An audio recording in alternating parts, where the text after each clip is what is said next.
آب درش 8 سال آب ما رو قطع کرده رو 8 سال 8 تا روستای 10,000 نفری 10,000 هکتار آب چشمه دیوین اونقدر فراوان بود که به شعاع 20 کیلومتر این آب میرفت از شهرک صنعتی شیروان هم میگذشت به فرخ‌آباد میرسید. از این ورم اینا تمام این باغات تا جای رودخانه اترک 20 کیلومتر اینا به شعاع این آب تکافو میکرد، ولی الان اینجا به 3 کیلومتر رسیدیم ملاحظه میکنید که خشک شده. اینجا قلعه‌ای بوده به نام آبسلخ. اینجا 20 خانوار زندگی میکرد. من با سرامون ما هم 3 خانوار اینجا زندگی میکردیم. 23 خانوار. حالا بر اثر خشکسالی و کم آبی و اینا کوچ کردن از اینجا کوچ کردن. فقط کسی که الان اینجا مونده ما هستیم. به علت سوء مدیریت سدی ایجاد شده اینجا به نام سد شیروان. فقط پسابی که از اینجا میاد مشاهده میکنید که به چه صورته که به رودخانه ریخته میشه و آب درستی استفاده نمیشه و اراضی بالادست از ذهاب زیاد و آبیاری نامناسب از بین میره.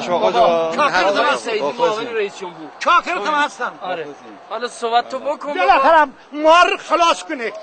دیر 25 دوم محاسبه بدیم های مونده ایم.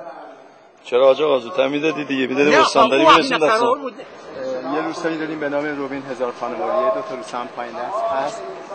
این همین اختلاف آب رودخانه است. یکی از کارهای مهم که در دستور کار دولت است ان شاء الله جمع‌آوری آبهای سطحی، احداث بندها و کانالها برای تأمین آب مورد نیاز مردم شهرستان است.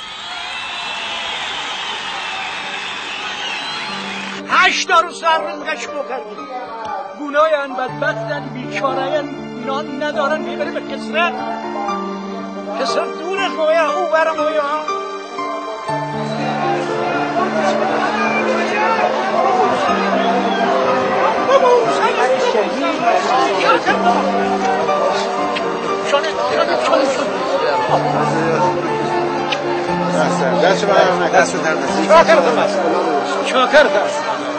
من کوچیکش شدم.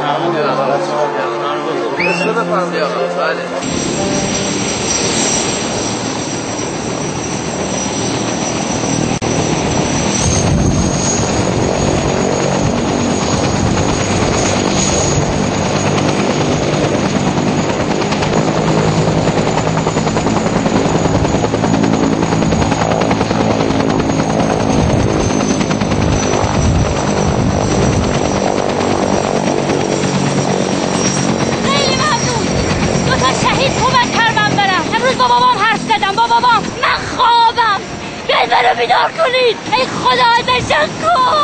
ای خدا تشکر.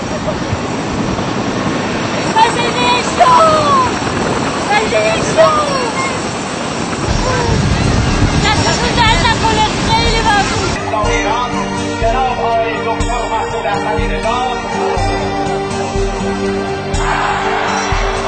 ایران دلاور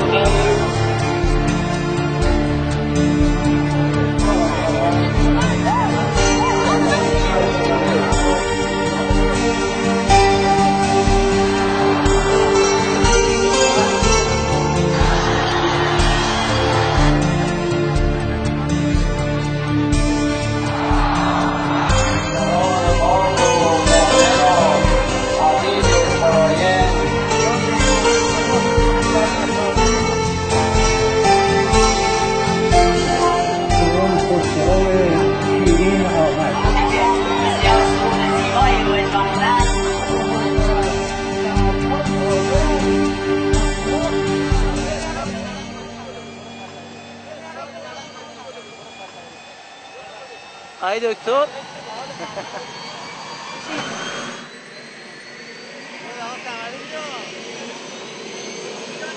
یا